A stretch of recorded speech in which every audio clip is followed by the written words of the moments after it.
সংগ্রামী উপস্থিতি, আপনার লক্ষ্য করেছেন একটা রাজনৈতিক দল তাদের প্রধান নেতাদের মধ্যে থেকে যখন কথা আসে যে আওয়ামী লীগের বিরুদ্ধে যত মামলা করা হয়েছে ক্ষমতায় গেলে তারা সকল মামলা নাকি উইথড্র করে নেবে। আমরা শঙ্কিত হয়েছি তারা ম্যান্ডেট দিয়ে ক্ষমতায় গেলে জুলাই সনদ তারা আসলেই বাস্তবায়ন করবে কিনা। আমরা শঙ্কিত রয়েছি গণভোটের রায়কে তোয়াক্কা করে আবার কোন ফ্যাসিজম তারা কায়েম করবে কিনা। আমরা খেয়াল করেছি তাদের নেতা হেয়ালিপনা করে বলেছে, তাদের নেতা খুব হাস্যোজ্জ্বল ভাবে বলেছে এদেশে নাকি পেঁয়াজের সংরক্ষণাগার করার জন্য এটা খুব বেশি প্রয়োজন, গণভোটের চাইতে বেশি প্রয়োজন সেটা।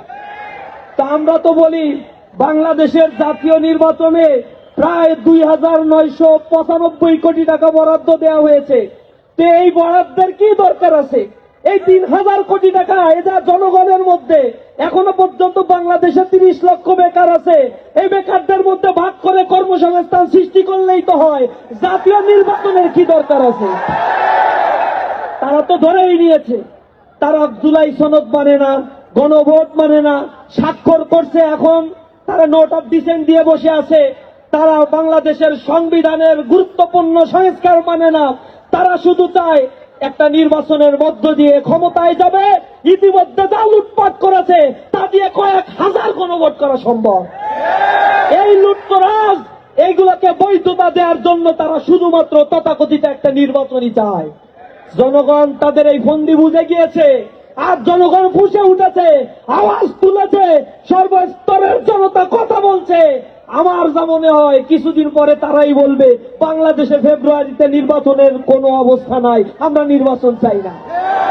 তখন আবার জনগণ ফুঁসে উঠে এই নির্বাচনই করাবে, তখন তারা আবার বয়ান ছাড়বে আলুর দাম বেড়ে গিয়েছে, আলুর ক্ষেত্রে ভর্তুকি দিয়ে জাতীয় নির্বাচন দেওয়ার দরকার নেই পিছান। এবং তারা যখন বুঝে নিবে যে তাদের ক্ষমতায় যাওয়ার কোন স্কোপ নাই, সুযোগ নাই, জনগণের ম্যান্ডেটকে তারা আসলেই পছন্দ করে না, তারা চায় যত্রতত্র ক্ষমতা।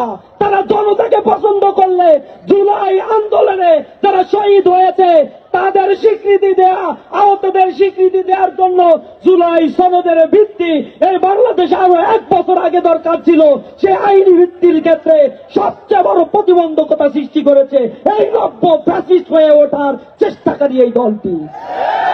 আমরা তীব্র নিন্দা প্রতিবাদ জানিয়ে বলতে চাই, জনগণের পালস বোঝার চেষ্টা করুন, এখনো সময় আছে, বোঝার চেষ্টা করুন, নিকট অতীত থেকে শিক্ষা গ্রহণ করার চেষ্টা করুন, অন্যথায় ইতিহাসের রাস্তা করে আবার নিক্ষিপ্ত হবে। জনগণ জেগে উঠেছে, বাতাস বৈরি বইছে, আমাদেরকে তৈরি থাকতে হবে, একটা ডাকে আবার রাস্তায় নামতে হবে, তুমুল নামতে হবে, জেগে উঠতে হবে, মাতৃকাকে আবার নতুন ভাবে সাজাতে হবে। সকলকে রাজপথে থাকার উদাত্ত আহ্বান জানিয়ে আওয়ামী লীগকে প্রতিহত করার জন্য আমাদের চেষ্টা অব্যাহত থাকবে। রাজপথে থেকে আমরা লড়াই করবো ইনশাআল্লাহ। সকলকে সে উদাত্ত আহ্বান জানিয়ে আমার কথা শেষ করছি। আসসালামু আলাইকুম ওয়া রাহমাতুল্লাহি ওয়া বারাকাতুহু।